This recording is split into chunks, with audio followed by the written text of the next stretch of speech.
हाँ, आपने कभी विपश्यना का नाम सुना है क्या? यस मैम, सुना है। सुना है?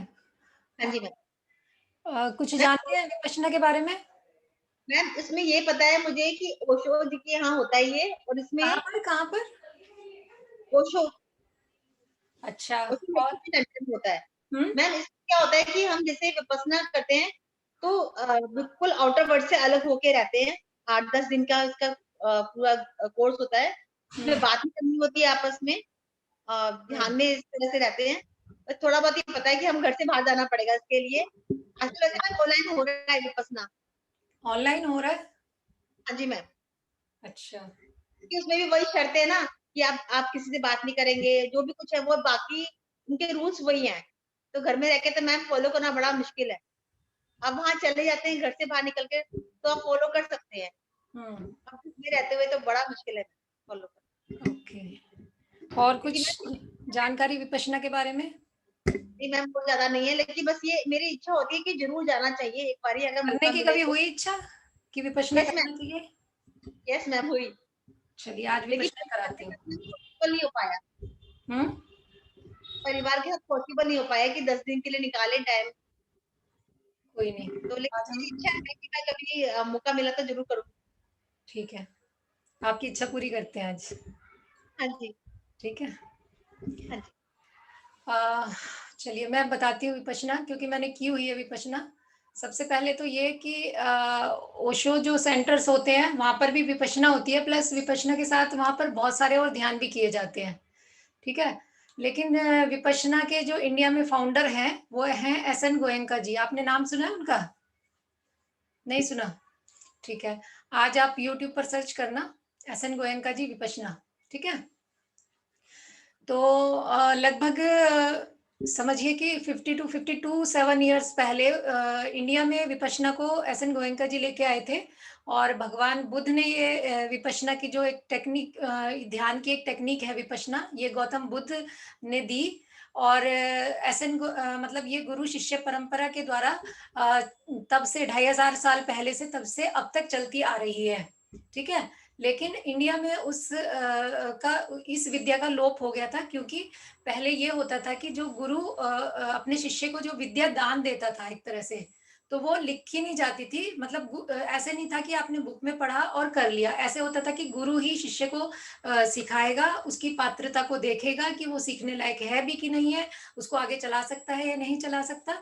तो उस बेस पर गुरु शिष्य परंपरा से 2500 सालों तक ये परंपरा चलती रही लेकिन इंडिया में नहीं। भगवान गौतम बुद्ध इंडिया में ही उनका सब कुछ जो था मतलब यहीं पैदा हुए हैं, वहीं यहीं पर ही मोक्ष हुआ बट इंडिया से जो बौद्ध धर्म था, जिसको कि बौद्ध धर्म कहते हैं बट ऐसे एक्चुअल कोई धर्म नहीं था वो, क्योंकि भगवान इनका नाम तो सिद्धार्थ था, ठीक है? जब वो मोक्ष को प्राप्त हो गए, तब उनको बुद्ध कहा गया, तो उसको लोगों ने बौद्ध धर्म बना दिया।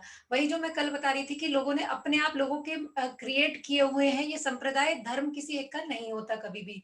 तो भगवान बुद्ध ने जब उनका नाम सिद्धार्थ था, जब उन्होंने बुद्धत्व को प्राप्त कर लिया, बुद्धत्व मतलब जैसे कि केवल ज्ञान हो जाता है, तो उसको उन्होंने बौद्ध अवस्था माना। किसी को भी जब कोई ज्ञान की आत्म अनुभूति या आत्मज्ञान प्राप्त हो जाता है, तो उसको कहते हैं कि बुद्धत्व उपलब्ध हो गया। तो लेकिन उन्होंने तो उनको भगवान बुद्ध ही कहा जाने लगा। और इंडिया से तो ये धर्म विलुप्त तो हो गया और बाहर के देशों में ज़्यादा फैलता चला गया। बौद्ध धर्म सबसे ज़्यादा आई थिंक कि पूरे वर्ल्ड में मुझे पक्का नहीं मालूम लेकिन जितना भी अब देखने सुनने में आता है कि पूरे वर्ल्ड में बौद्ध धर्म सबसे ज़्यादा फैला हुआ है। तो उसकी वजह क्या है? तो उसकी वजह सिर्फ़ यही है कि गौतम बुद्ध ने जो एक ये ध्यान की जो टेक्निक दी, उसमें कहीं कोई मंत्र नहीं है, कहीं किसी का कोई मूर्ति पूजा नहीं करनी, किसी का नाम नहीं लेना, तो उन्होंने शुद्ध श्वास पर ध्यान करना सिखाया और इस विधि से अनेकों लोग तब से लेकर आज तक मोक्ष की प्राप्ति हुई, आत्मज्ञान की प्राप्ति हुई, केवल ज्ञान की प्राप्ति हुई। तो सबसे ज़्यादा लोग इस चीज़ से इसलिए जुड़ पाए क्योंकि इसमें कहीं भी कोई धर्म आड़े नहीं आया कभी भी किसी का और उन्होंने जो भी चीज़ें दी हैं वो मतलब कि जितना उन्होंने एक्सप्लेन किया ध्यान को, उतना कभी किसी ने नहीं किया। किसी भी जो भी केवल ज्ञानी हुए, मोक्ष हुए या साधु संत हुए, जितना उन्होंने उस चीज़ को एक्सप्लेन किया और लोगों को जोड़ा, लोगों के दुखों को दूर किया ध्यान की विधि के माध्यम से, उतना कभी किसी ने किया नहीं। तो इसलिए ये धर्म ज़्यादा फैलता चला गया। बट जैसे इंडिया में उसका लोप हो गया, विलुप्त हो गया धर्म, तो ये बचा कहाँ पर? सबसे जो एक प्योर, एक विद्या की एक प्योरिटी होती है कि जैसे गुरु ने दी, वैसे ही शिष्य ने उसको संभाला, आगे पहुंचाया। अगर उसने उसमें कुछ भी ऐड कर दिया, तो उसका जो एक ओरिजिनल जो एक उसका स्वरूप है, ओरिजिनलिटी है जो उसकी, वो सब खत्म हो जाती है धीरे धीरे। और यही हमारे सब धर्मों में हुआ कि जो उनके ओरिजिनल स्वरूप थे, तो सब धर्म गुरुओं ने उनमें अपना प्लस, जैसे हमें आज कोई टेक्निक मिली, तो हमें हमारे मन में आ रहा है कि नहीं, ये चीज थोड़ा सा इसको ऐसे हम कर सकते हैं। तो धीरे धीरे धीरे धीरे सब धर्म गुरुओं ने अपना अपना उसमें प्लस करते चले गए। तो वो जो उसका ओरिजिनल जो शुद्ध स्वरूप था, वो खो गया।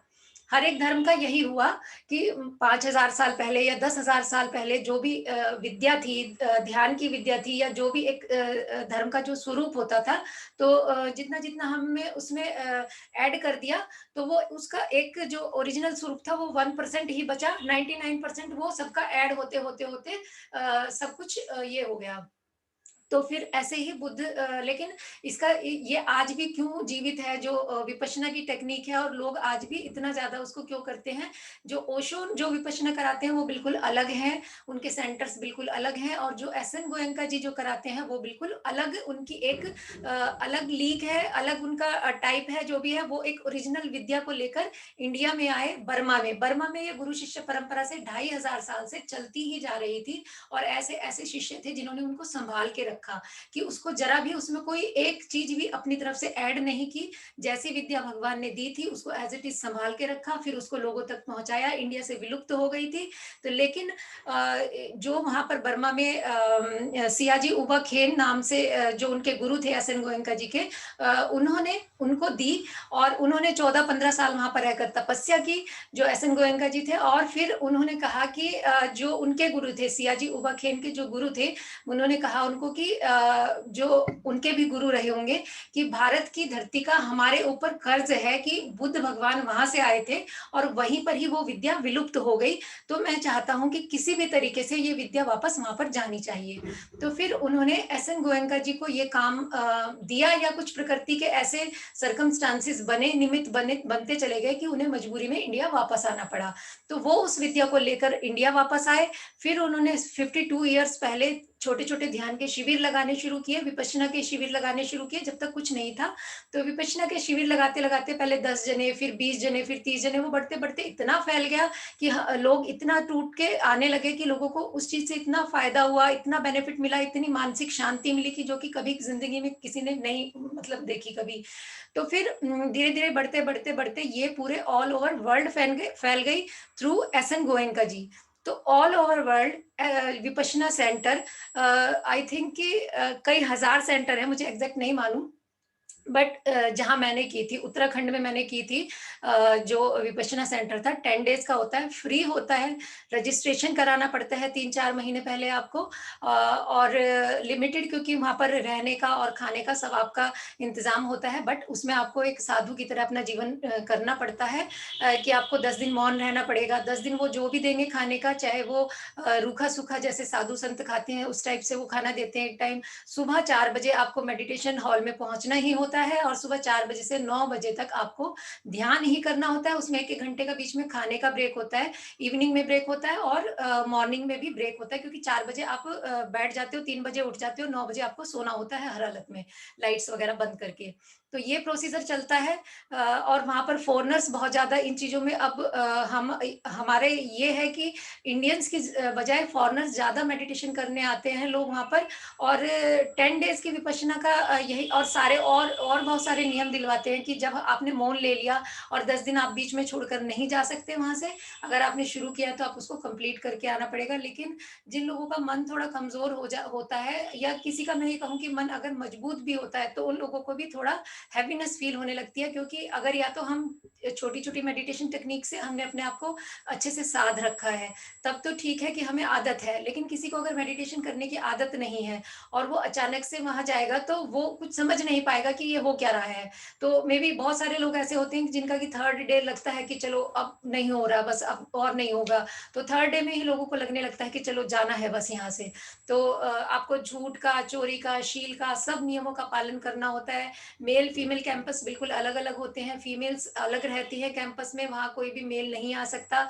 मेडिटेशन रूम एक ही होता है जहाँ जिसको धम्मा हॉल बोलते हैं, बट बीच में एक गैलरी होती है, एक तरफ मेल बैठे होते हैं, एक तरफ फीमेल्स होती हैं, बट कोई बातचीत नहीं होती पूरे 10 डेज़। आपको बिल्कुल मौन रहना होता है, अगर आप किसी से भी बात करते हो तो ये आपके लिए ही ठीक नहीं रहता। तो बहुत सारे रूल्स फॉलो करने होते हैं, और आपको 10 डेज़ का करने के बाद वो यही बोलते हैं कि आप अगर मतलब चाहते हैं आप ध्यान में उतरना, तो आपको साल में एक बारी 10 डेज़ का करना चाहिए, प्लस सुबह-शाम 1-1 घंटा आपको मेडिटेशन करना है, विपश्यना करना है, और कोशिश करें कि अगर आपके आस-पास कोई करना चाहता है, तो आप ग्रुप में मेडिटेशन करें। तो ग्रुप मेडिटेशन का एक बहुत ही बड़ा अलग से बेनिफिट है। और सबसे बड़ी बात ये है कि ये जो भी जितने भी विपश्यना सेंटर है, बहुत बड़े-बड़े विपश्यना सेंटर है, दिल्ली में भी है, और ये सारे चीज़ें दान पे चलती हैं, और ये लोग दान कोई माँगता नहीं है। और सबसे बड़ी बात ये है कि दान सिर्फ़ वो उसका एक्सेप्ट करते हैं जिसने कि 10 डेज़ विपश्यना की है। वो बाहर वाले किसी बंदे का भी डोनेशन एक्सेप्ट नहीं करते, और उसका कहीं नाम नहीं लिखा जाएगा, चाहे कोई 1 करोड़ रुपया दे रहा है, चाहे कोई 1 अरब रुपया दे रहा है, चाहे कुछ भी है। तो लेकिन उसका नाम कहीं पर भी लिखा नहीं जाएगा। तो ये सब चीज़ें हैं, बहुत सारी बातें हैं जो कि मुझे जिन्होंने अट्रैक्ट किया, भगवान बुद्ध को जब मैंने सुनना शुरू किया, उनकी छोटी-छोटी कहानियाँ सुनना शुरू करी, और एस एन गोयनका जी को आप सुनेंगे तो मैंने जब सुनना शुरू किया तो मैंने तो 1 साल, 2 साल मतलब लगातार इतना सुना है कि मेरे को इतनी बेचैनी हुई कि मेरे को विपश्यना हर हालत में जाना है, कि जैसे मेरे जीवन की आखिरी इच्छा थी कि मुझे विपश्यना करना ही है, और मैंने की। ठीक है? तो मुश्किल थोड़ा था, लेकिन हो गया। तो ये 10 दिन का था जो प्योर विपश्यना है, वो एस.एन. गोयनका जी के थ्रू इंडिया में आई है, और आज भी मतलब उसको 52 इयर्स हो गए हैं, और उसी तरह से रन कर रही है बिल्कुल। पूरा डोनेशन पे चलता है, बट कहीं से कोई किसी को कहना नहीं पड़ता, और सबसे बड़ा इसका सेंटर है मुंबई में। तो वहाँ पर जो है सेंटर, वहाँ पर 10,000 लोग एक साथ विपश्यना कर सकते हैं, इतना बड़ा धम्मा हॉल है, और इतना बड़ा उनका मैनेजमेंट है, इतने सारे रूम हैं कि वो इतने लोगों को मैनेज करते हैं, सेपरेट रूम में सब लोग रहते हैं, उनका खाना-पीना सब कुछ मैनेज करते हैं। जयपुर में भी हैं, हर एक सिटी में है, हर एक पूरे वर्ल्ड में हर मतलब कोई शायद कोई कंट्री ऐसी नहीं होगी जहाँ पर कि विपश्यना सेंटर नहीं है, ये एस.एन. गोयनका जी वाले। और जो ओशो वाले आप कह रहे हैं वो बिल्कुल डिफरेंट है, लेकिन ओशो में ये है कि उनकी बहुत सारी मेडिटेशन टेक्निक है, एक नहीं है। और जो ये विपश्यना जिसको बोलते हैं, जो कि जिसका ज़्यादा प्रचार-प्रसार हुआ इंडिया में, वो एस.एन. गोयनका जी द्वारा दी गई है। ठीक है? तो उसमें फर्स्ट 3 डेज़ सिर्फ़ अपनी ब्रेथ पर ध्यान लगाने का बताते हैं। तो कुछ लोग तो कर जाते हैं कि जैसे-जैसे गुरु बता रहे हैं, उनको वैसा ही करना है। 1 घंटा वहाँ पर प्रवचन भी होते हैं। एस.एन. गोयनका जी की ऑडियोज़ क्लिप चलती हैं, क्योंकि अब वो नहीं है, 5-6 साल हो गए उनको। तो जो उनकी ऑडियो क्लिप हैं, वही चलती हैं। उन्हीं को फ़ॉलो करना होता है। हर एक विपश्यना सेंटर में, चाहे कितने भी हज़ार विपश्यना सेंटर हैं, वही वीडियो क्लिप चलेंगी। उनमें कोई जोड़ना और तोड़ना कुछ नहीं होगा। कोई भी आचार्य उनको जोड़-तोड़ नहीं कर सकता अपनी तरफ से। तो उन्हीं क्लिप के थ्रू विपश्यना की जाती है। जो उनकी वॉइस होती है, तो उसी को फ़ॉलो करके जो होते हैं वहाँ के जो भी सुपरवाइज़र या जो मैनेजमेंट होती है, वो उन्हीं को करते हैं। और सबसे बड़ी बात ये है कि जो विपश्यना की जो टेक्नीक है, वो यूट्यूब पर एक आधी छोटी जो आनापानसती ध्यान की हैं, वो मिल जाएँगी, बट जो डिटेल है वो उस पर यूट्यूब पर अपलोड नहीं करते, क्योंकि वही बात आ जाती है फिर कि उसमें लोग अपनी तरफ से जमा-घटा करके वो उसका स्वरूप कभी चेंज ना हो जाए। तो इसलिए यूट्यूब पर वो कंटेंट नहीं है, मतलब प्रवचन बहुत हैं, और 1 घंटा की आनापान सती ध्यान है, ताकि लोग घर में प्रैक्टिस कर पाएँ और समझ पाएँ। बाकी जो बहुत डिटेल का है लास्ट का, वो यूट्यूब पर नहीं है।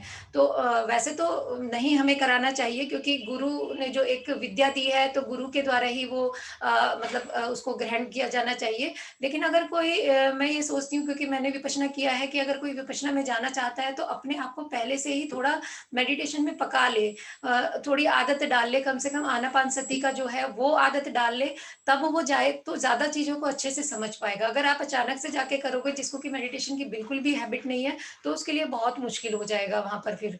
तो वो उसको बहुत मुश्किल फेस होती है, या दूसरे-तीसरे दिन लगने लगता है कि मुझसे नहीं हो पाएगा। तो वो कहीं न कहीं गिव अप करके फिर जाने का उसका मन होता है। तो लेकिन अगर वही है कि अगर आपने ठान रखा है कोई बात को कि नहीं मुझे करना ही है चाहे जो भी हो, तो फिर वो काम हो भी जाता है।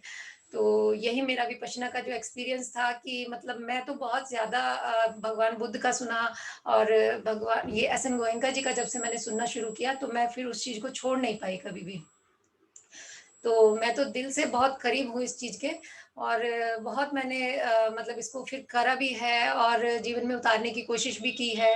तो ये, लेकिन ये एक दिन का काम नहीं है कि आपने 1 महीना कर लिया, 2 महीना कर लिया तो चलो हो जाएगा। और 10 दिन के बाद अगर कि कोई बहुत ज़्यादा जब मतलब ध्यान में, तपस्या में उतरने लगता है, तो उसके बाद 1 महीने का भी कोर्स होता है, फिर 3 महीने का भी कोर्स होता है, फिर 3 महीने के कोर्स के बाद जो आचार्य होते हैं वहाँ के, जो कि इंस्ट्रक्टर होते हैं, क्योंकि लोगों को मेडिटेशन के दौरान कई बारी कुछ-कुछ थॉट्स आते हैं जिनको वो समझ नहीं पाते, या कुछ प्रॉब्लम्स आती हैं, तो उनको क्लियर करने के लिए, उनका क्वेश्चन जो होते हैं उनको क्लियर करने के लिए वो आचार्य वो होते हैं जो 3-3 4-4 महीने लगातार विपश्यना करते हैं, और कंटिन्यू फिर उनको करना ही होता है। ये नहीं कि उनको गिव अप कर दिया, आज आप टीचर बन गए तो आपकी पढ़ाई खत्म हो गई। वो फिर कंटिन्यू करते ही जाते हैं। तो ये प्रोसेस चलता है विपश्यना का। ठीक है? तो आज हम विपश्यना ही का ही करेंगे, थोड़ा-सा समझेंगे जो मैंने बताया, उससे आपको कुछ कोई क्वेश्चन तो नहीं है माइंड में अब? ओके, चलिए फिर। किसी भी ध्यान आसन में बैठ जाएँगे।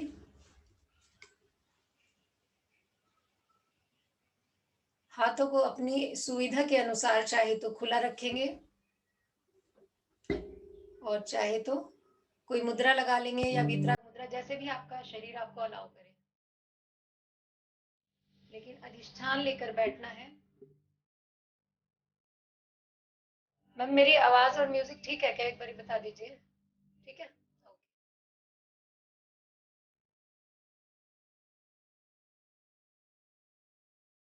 स्थिर होकर बैठना है।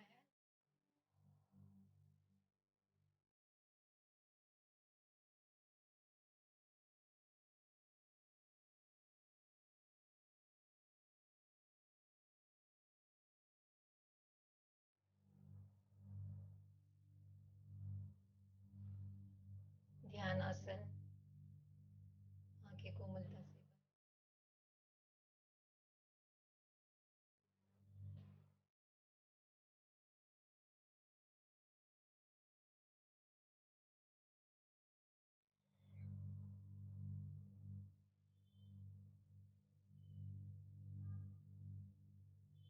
हे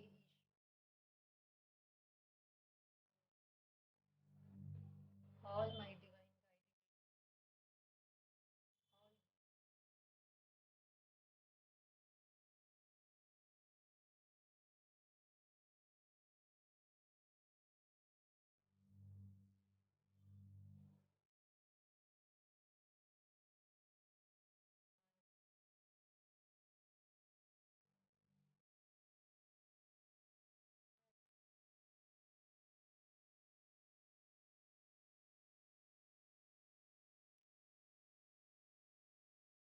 जिससे कि हम अपना कल्याण कर सकें।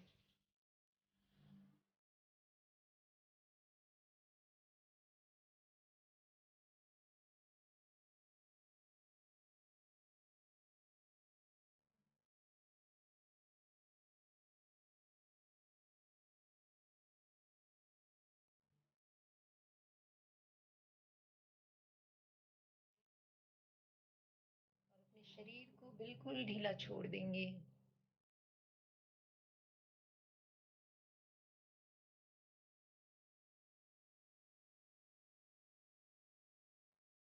एकाग्रता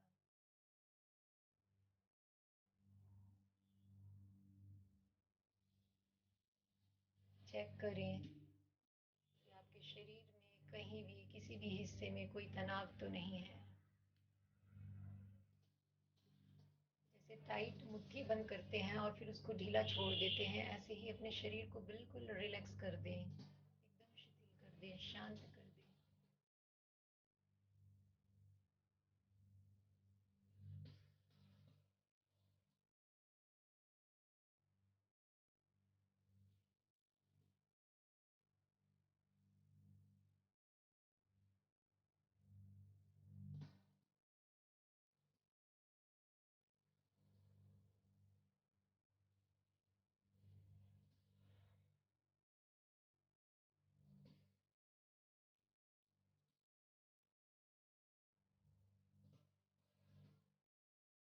पूरी जागरूकता बनी रहे।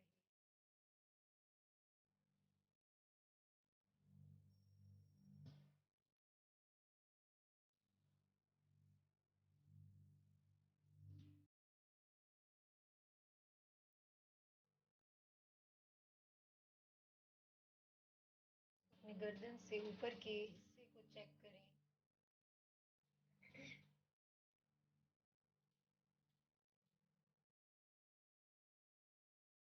आपका head, forehead, eyebrows, eyes, nose, tongue, teeth, ears, और आपका स्वर एकदम रिलैक्स छोड़ दें।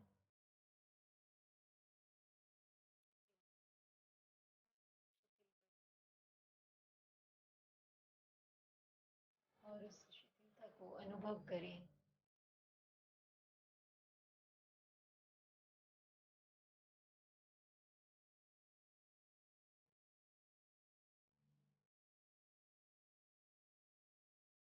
और अपने ध्यान को अपनी श्वास पर ले आए।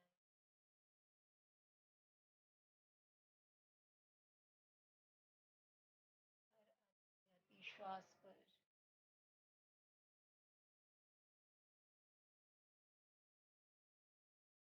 अपने ध्यान को बनाए रखें। श्वास ही माध्यम है।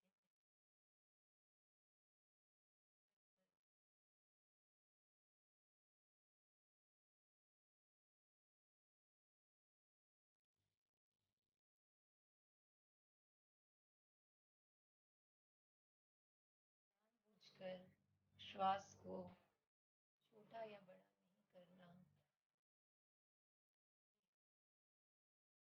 सिर्फ उसको देखना है। हर आती जाती श्वास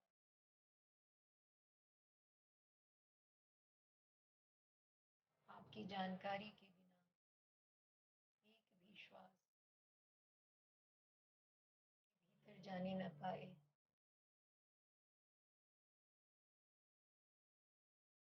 और एक भी श्वास बिना जानकारी के बाहर न आने पाए। श्वासों की पहरेदारी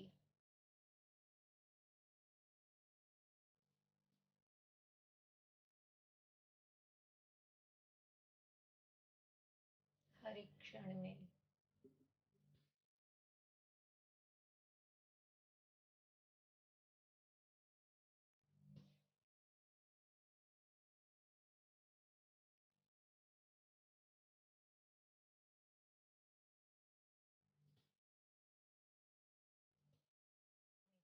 को अपनी श्वास के साथ जोड़ दें।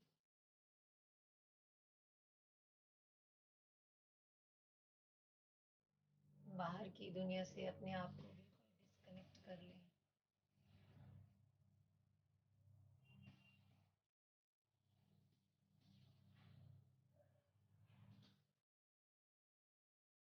श्वास को ही अपना गुरु बना लें। यही आपके अंदर जो निधि है उसको बाहर लेकर आएगी। जैसे समुद्र के नीचे अनेक खजाने हैं, उसी तरह हम श्वास के माध्यम से अपनी गहराई में उतरते चले जाएंगे। और वही है जिसको परमानंद कहते हैं।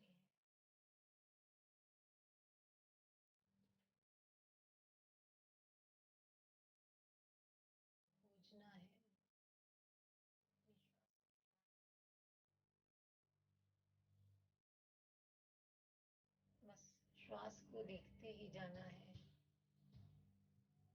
एक भी श्वास ऐसी ना हो जो आपकी जानकारी से छूट जाए।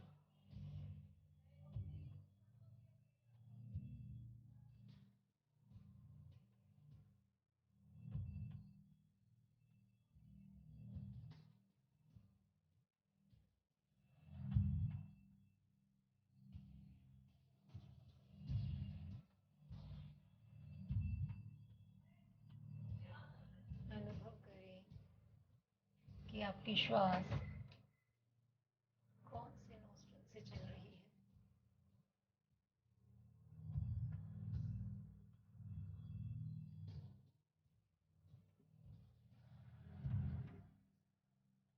राइट से कि लेफ्ट से।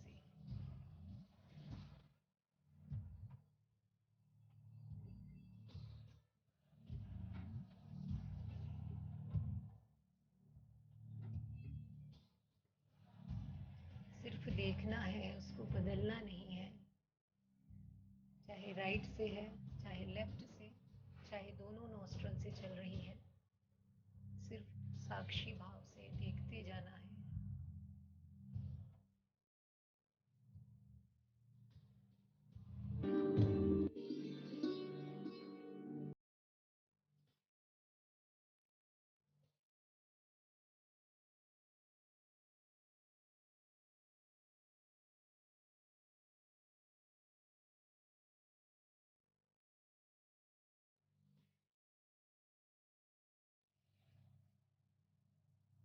अपनी ही श्वासों की पहरेदारी करनी है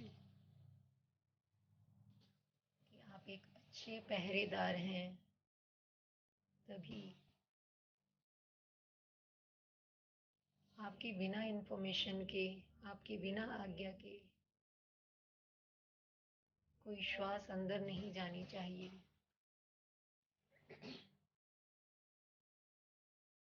श्वासों पर पहरा देखें कि कहाँ तक जाती है और कहाँ से वापस आती है।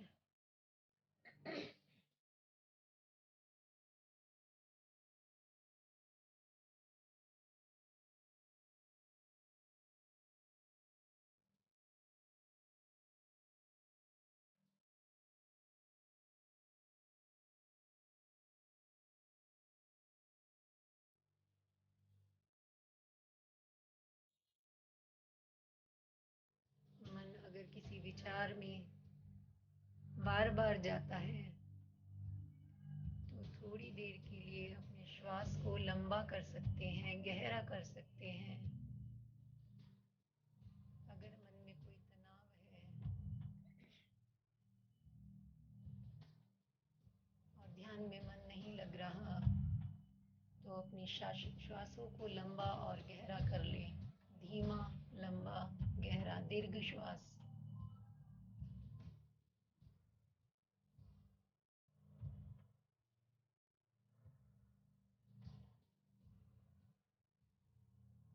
थोड़ी देर दीर्घ श्वास पर रुककर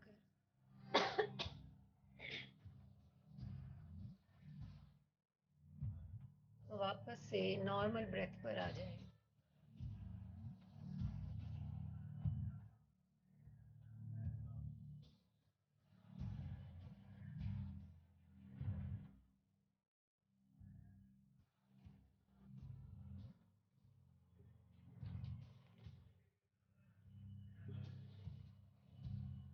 बस अपनी श्वासों को देखते जाना है और कुछ करना नहीं है, सिर्फ देखना है। पूरी स्थिरता, पूरी जागरूकता और एकाग्रता के साथ श्वासों पर अपने ध्यान को बनाए रखें। श्वास अंदर तो आपका चित्त भी अंदर, और श्वास बाहर तो आपका चित्त भी बाहर।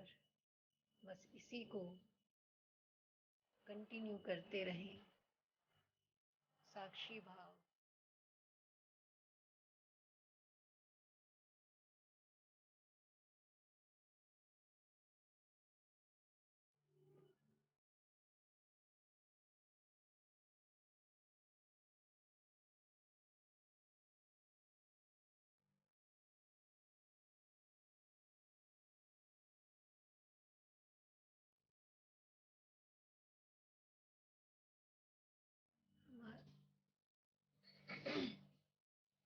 हमारे शरीर और हमारी आत्मा के बीच में श्वास ही पुल है। यही आत्मज्ञान का रास्ता है।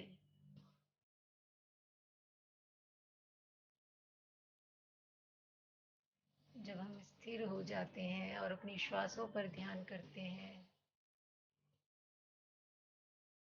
तो हमारा मन मस्तिष्क विचारों से शून्य होने लगता है। और जब विचार बिल्कुल रुक जाते हैं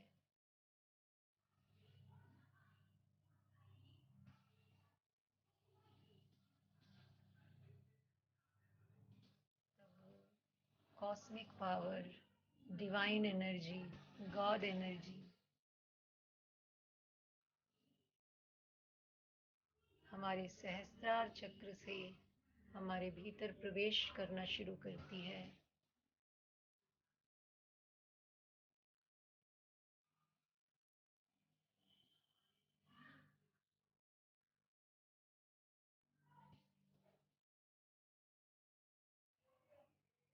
और ये एनर्जी हमारी बॉडी के एक एक सेल को अपने आप ही हील करती चली जाती है। सारे तनावों से मुक्ति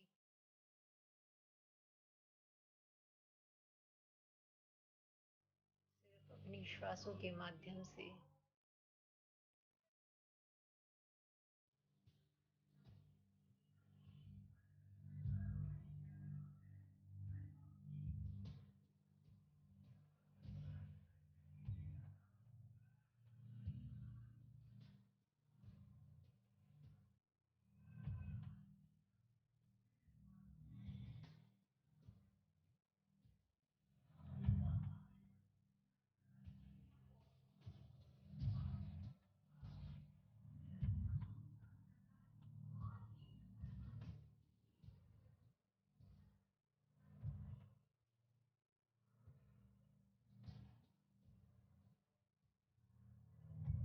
ध्यान से हमें शारीरिक और मानसिक स्वास्थ्य तो प्राप्त होता ही है, लेकिन हमारा लक्ष्य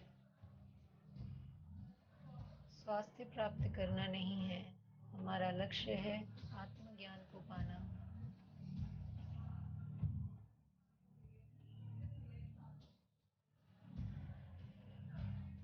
शरीर हमारा अपने आप ही स्वस्थ हो जाता है।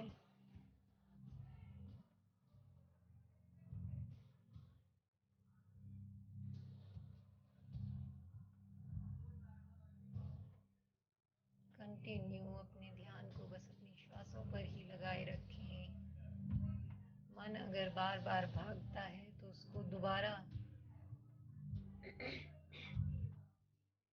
अपनी श्वासों पर ही लेकर आए। प्रयत्न करना है।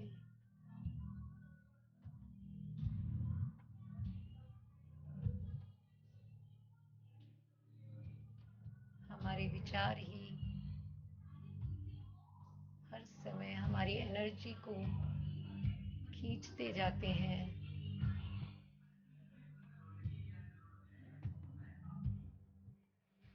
इन विचारों का रुकना ज़रूरी है।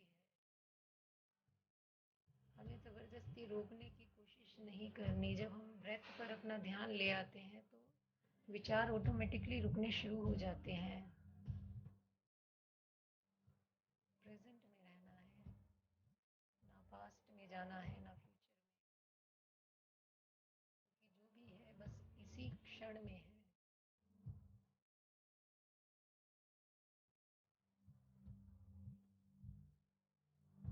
प्रेजेंट में रहना, वर्तमान में रहना ही ध्यान है। अवेयरनेस, साक्षी भाव, हर एक चीज को राग द्वेष से मुक्त कर देखना।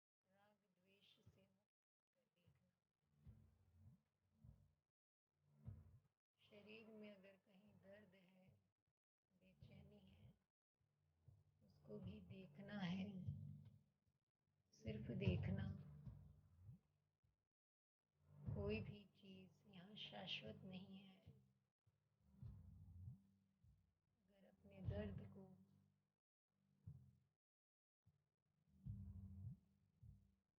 इम्पोर्टेंस देते हैं, जब हम रिएक्ट करते हैं तो वो और बढ़ता चला जाता है।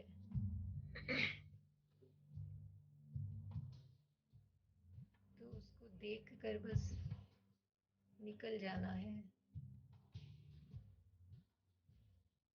वो भी अपने आप चला जाएगा।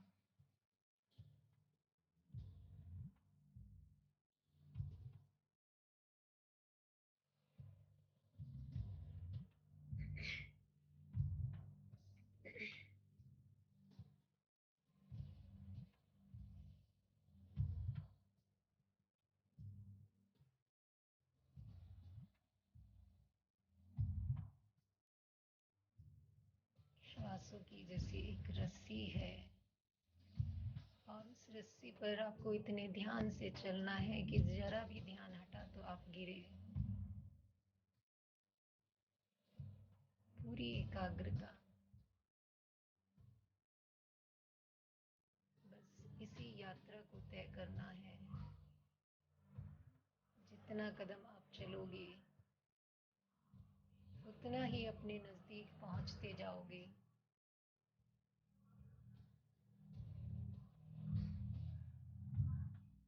बस यही यात्रा है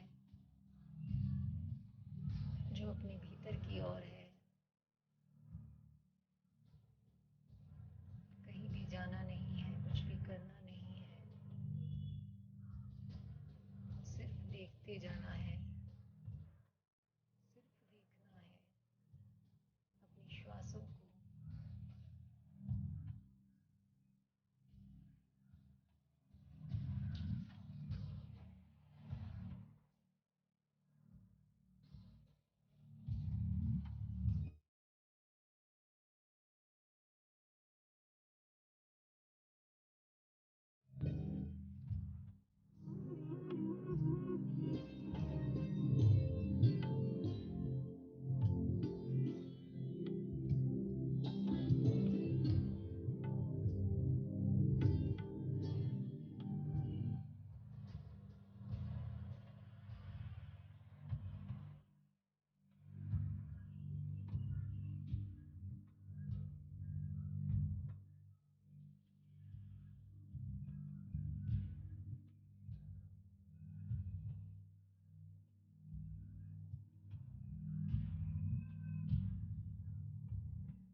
कोई गुरु नहीं है जीवन में तो कोई बात नहीं, श्वास को ही अपना गुरु बना ले। यही सब कुछ है। जब भी समय मिले तभी स्थिरता के साथ बैठकर बस अपनी श्वास को देखते जाएं, वहीं सारे सवालों के जवाब मिल जाएंगे। क्वेश्चन करें अपने आप से ही और श्वासों पर ध्यान लगा लें। सारे प्रश्नों के उत्तर आपके अंदर ही हैं।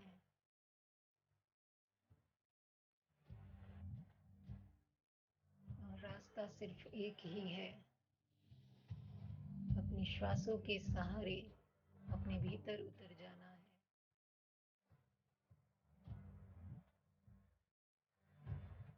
कोई मंत्र नहीं, कोई नाम नहीं, कोई तस्वीर नहीं, सिर्फ श्वास, शुद्ध श्वास।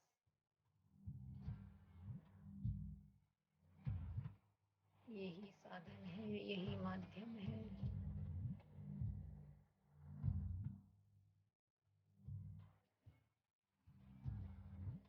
स्थिरता, मौन, जागरूकता, अवेयरनेस,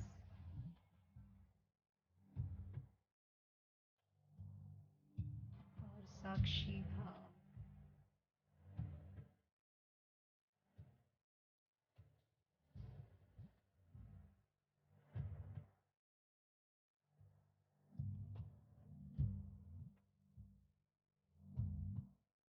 श्वास ही ईश्वर है, श्वास ही गुरु है।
देखने में जितनी आसान साधना लगती है, उतनी ही गहरी साधना है ये। जब भी समय मिले, चाहे रात में नींद नहीं आ रही, तो बस श्वास पर ध्यान को ले आओ, ध्यान में बैठ जाओ, उसको एक अपॉर्चुनिटी समझें।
और कहीं भी उलझना नहीं है, कहीं भी जाना नहीं है, बस अपनी श्वासों पर ध्यान, हर पल हर समय।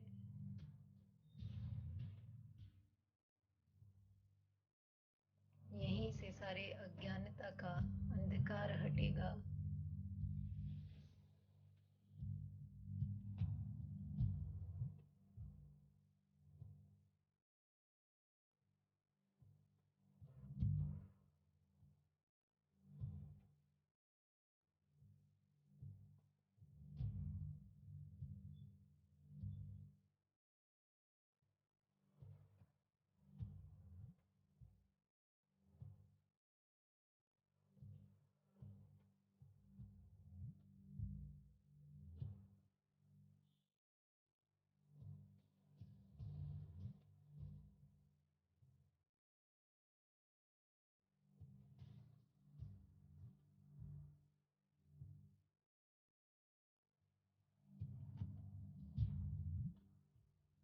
शुरू में अगर नींद आती है तो कोई बात नहीं, पेशेंस रखनी है,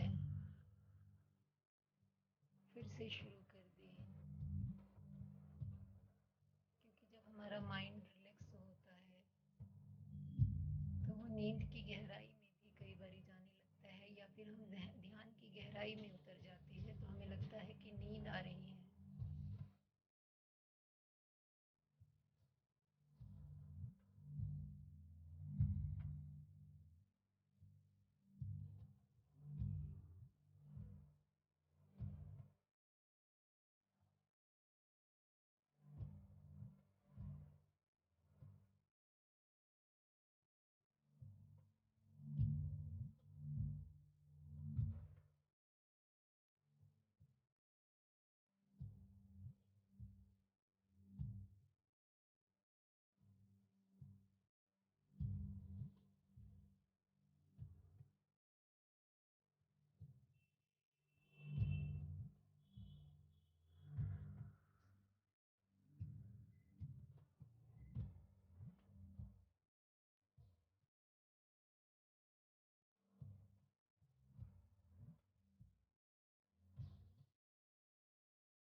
महसूस करें जो कॉस्मिक एनर्जी आपके अंदर, आपके सहस्त्रार चक्र से एंटर कर रही है, वो आपकी पूरी बॉडी को हील कर रही है, एक एक सेल को।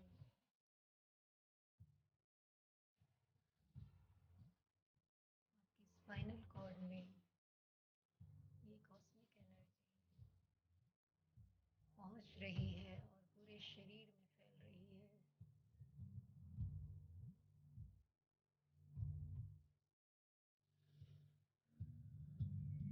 पूरे शरीर में एक बैलेंस, संतुलन के साथ डिस्ट्रीब्यूट हो रही है।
ध्यान का समापन करेंगे ग्रेटिट्यूड के साथ।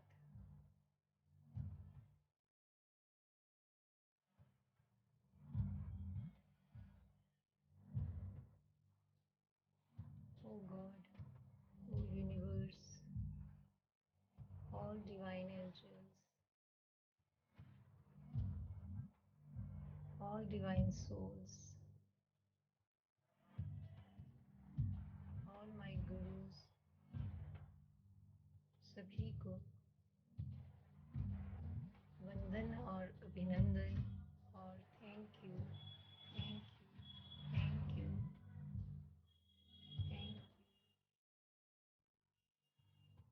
क्षमा प्रार्थना करेंगे।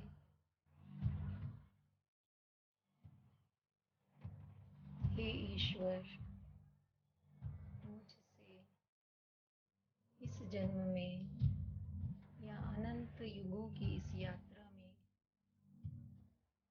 कभी भी, कहीं भी, किसी भी आत्मा के प्रति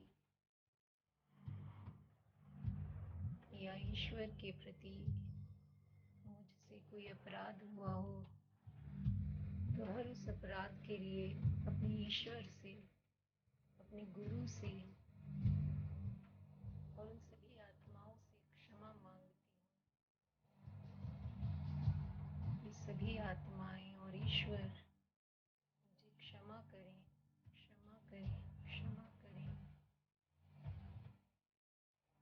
प्रत्येक आत्मा से मेरा संबंध हमेशा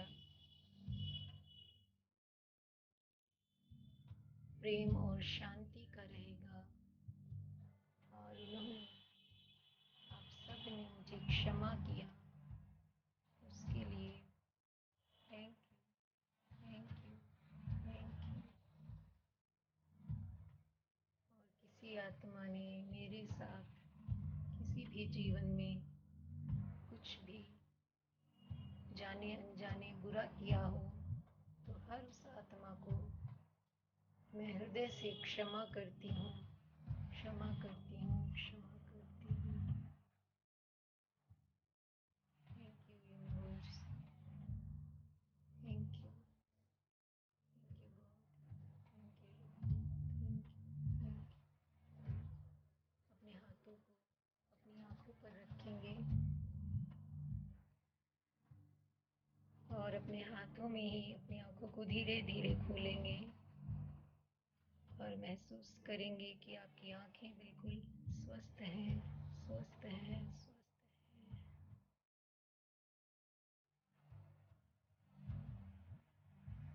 thank you God, thank you, thank you.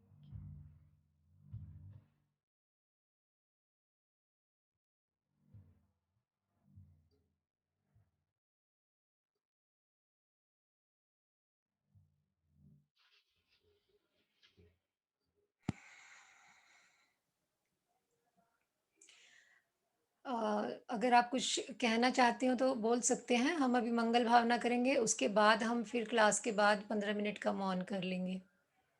अगर आप संगीता मैम कुछ बोलना चाहते हैं तो बोल सकते हैं। नहीं, ठीक है, तो फिर 15 मिनट का मौन करेंगे। अभी हम मंगल भावना करेंगे और जो हम मंगल भावना डेली करते हैं, ये भी एस एन गोयनका जी द्वारा ही दी हुई है।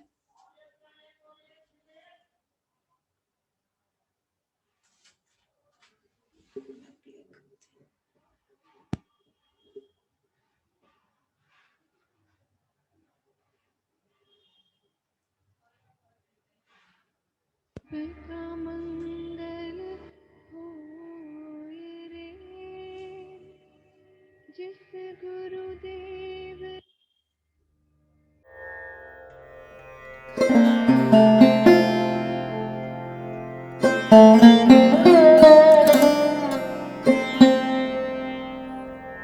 होए रे,